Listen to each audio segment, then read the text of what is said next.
Once upon a time, there was a young man who worked at a factory. His mentor, an old technician, taught him to talk less, do more, and never stop developing his skills in every aspect of the factory's operations. 10 years later, the old man retired, and the young man became a technician himself. He continued to do his work with the same dedication and diligence as he was taught. One day, he visited his mentor, and the old man saw that he seemed unhappy. He asked what was troubling him. The young man sighed and poured his heart out. He had been following his mentor's instructions exactly all these years.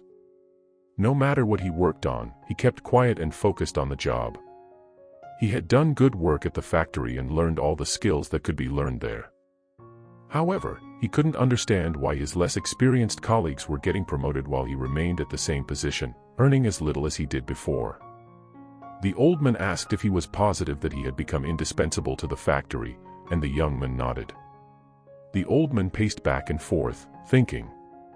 After a while, he turned to the young man and advised him to request a day off using whatever reason he liked.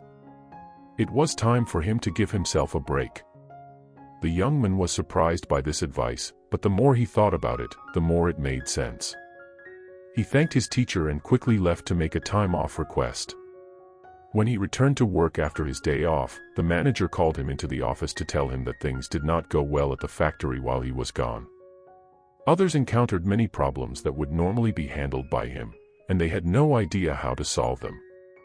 Realizing his importance, the manager decided to promote him to the position of senior technician to thank him and encourage him to keep up the good work. The young man was grateful for his mentor's wisdom. Surely, he thought, this was the secret to success. From that point on, whenever the young man felt like he deserved more than what he was getting, he would take a day off. When he came back the next day, the situation would improve to his satisfaction. This pattern continued for months. One day, the young man found that he was blocked from going into the factory. Much to his shock, he found out that his employment was terminated. He could not believe it. Not knowing what else to do, he went back to see his mentor to try to figure out how things had gone so wrong. "Why did I lose my job?" he asked with wounded pride. "Did I not do everything as you instructed?" The mentor shook his head. "Actually, you did not, because you heard only half the lesson. You understood right away that no one pays any attention to a light bulb that is always on.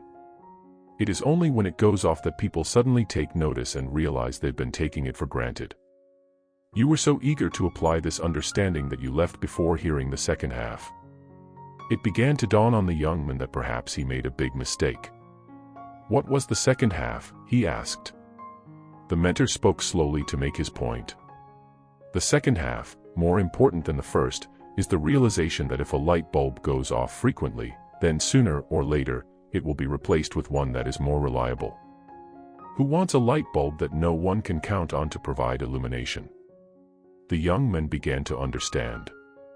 In life, do you have friends and family members that you take for granted? They're always there for you. What happens if one day they are no longer there? Do not wait for such a day to suddenly realize how important they are. Give thanks today for the good fortune of having them in your life. The mentor continued, "Also, don't let yourself be taken for granted, but at the same time, do your work and don't stop everything you do just because it doesn't go the way you want it to go. Find the balance in life, and life will reward you by giving you the balance back. This is the key to motivation and success." The young man thanked his mentor for the valuable lesson and left with a newfound understanding. He realized that he had been neglecting the importance of balance in his life. He vowed to show gratitude for the people in his life and to continue working diligently while also taking care of himself. And from that day forward, he embraced the lessons he had learned and lived a more fulfilling life. Thanks for watching.